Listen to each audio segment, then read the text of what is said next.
All right, so this is the Precinct. We had brought this up earlier at an earlier date, and the pre-alpha demo just dropped on Steam today, so I gave it a try.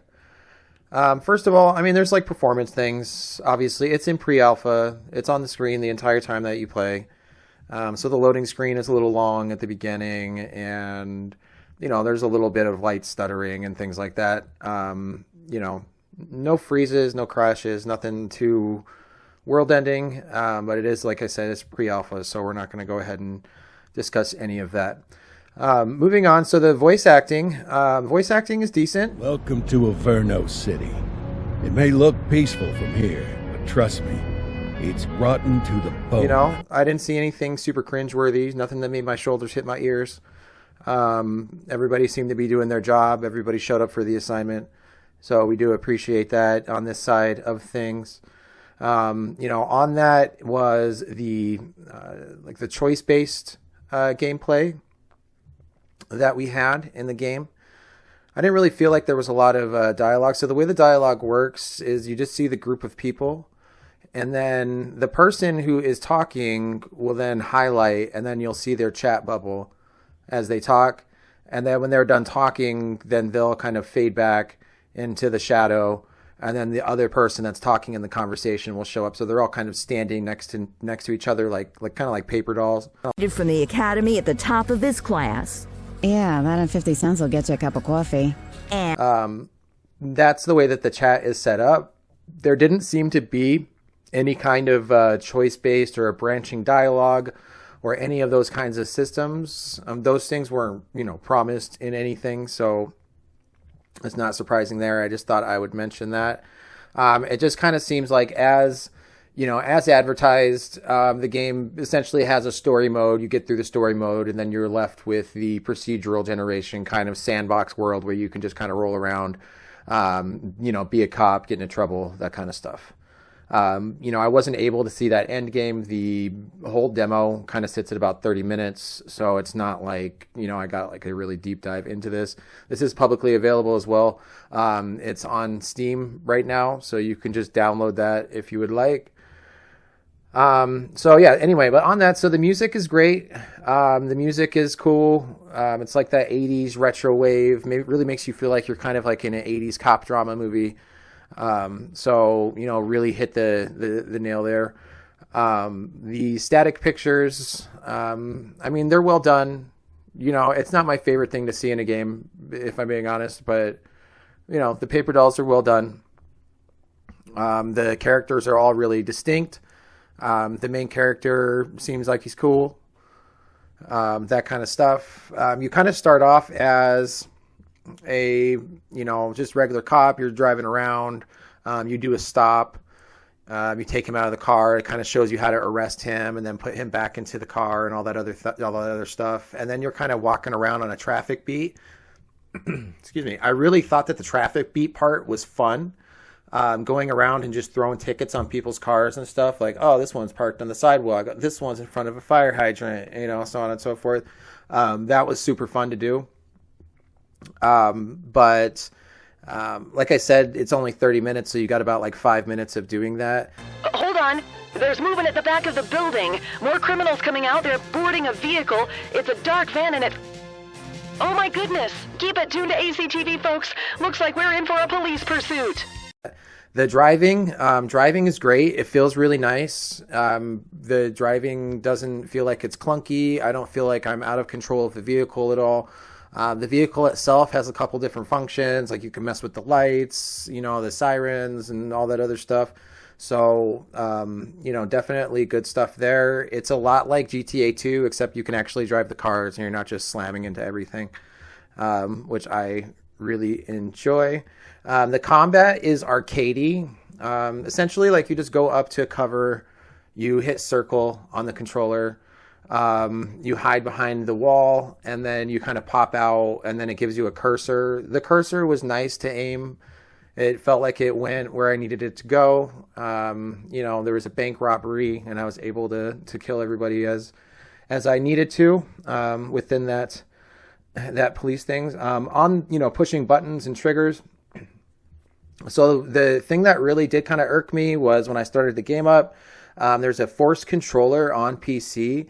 I'm not sure if you can play without the controller. It might have just been a suggestion, but the game basically does a pop-up and it lets you know, like, hey, this is meant for a controller. You should probably plug one in, and it gives you like 4 options of all the different controllers you can use. So if you're a PC purist or whatever, that's probably gonna, get under your skin a little bit. It is meant for a controller, so you want to have one of those plugged in before you start playing the demo. The flying, excuse me, the flying. So the flying is pretty fun. I had an issue with the flying because I was, I was going up. And the ceiling of where I could go, like I didn't know that I wasn't going up anymore because of the perspective. And so I wasn't sure if I was actually clearing the buildings or not, which gave me like this sensation of like, oh, am I going to hit it? And then I just kind of had to, have faith that I wasn't going to hit the buildings and then just fly over them. And then that ended up working because I was actually at the top. It's just a perspective thing. I don't know if the camera can be fixed on that like a little, or maybe add a little more depth somehow. I'm not sure, but other than that though, once I figured out that I was above the buildings, the flying is super smooth. Calling in your backup is super smooth. Like I didn't get a lot of hands-on as far as the other things that you can do in the car. There seemed to be 4 options, but it was locked down into just 2. So all I could do was call another squad car, or I could throw out a spike strip. The spike strips did not work for me at all. It seemed like the AI was way smarter than the spike strip, and then it just turned around and went the other way. I mean, it would get banged up a little as it was turning around, or it had to do like a crazy turn, and maybe it crashed for a second, which lowered its little health bar, so on and so forth. But once you get their health bar down, they just kind of pop out, and then you can just come over and arrest them. But like I said, otherwise, everything is super smooth as far as all the controls go. It doesn't feel like anything is like wonky or like gonna detract from the overall experience. So I think all of that kind of portion is dialed in. I would like to see a lot of the other options in play, because effectively, I mean, what this was like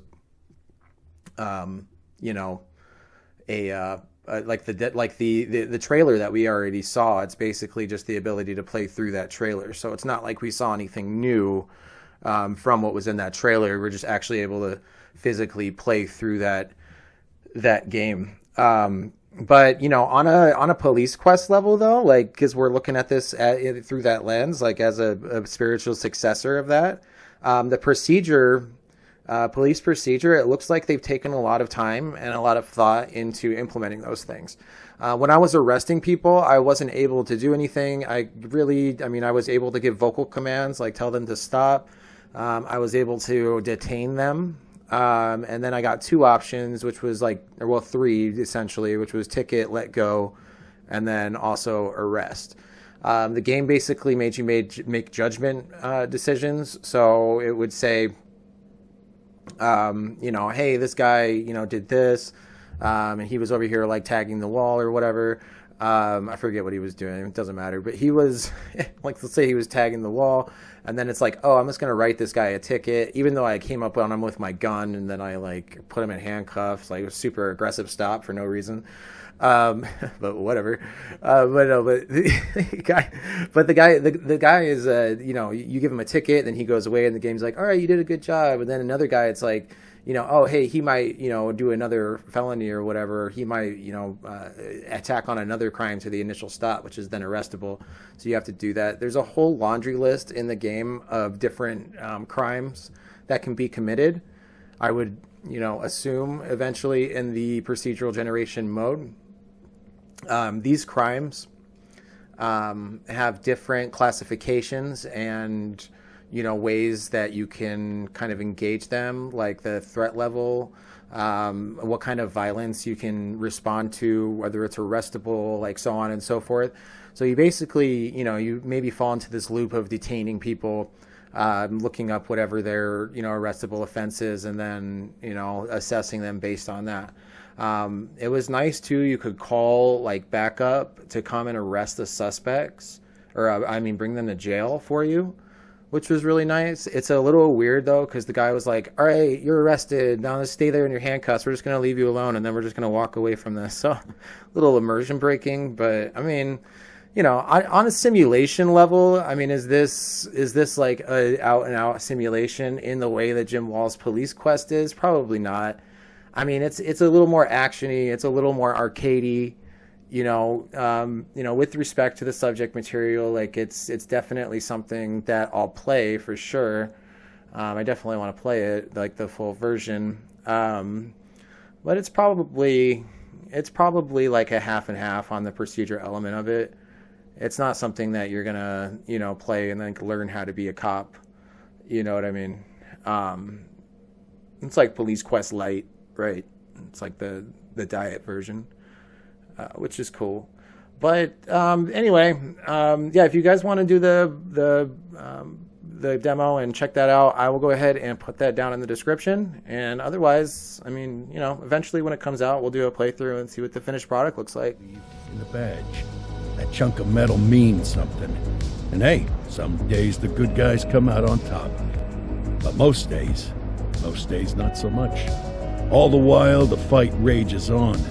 The lucky ones get a flag and a plaque. The unlucky ones get a flag and a 21-gun salute. Why do we do it? Truth is, for some of us, it's all we know. But for others, it's in our blood.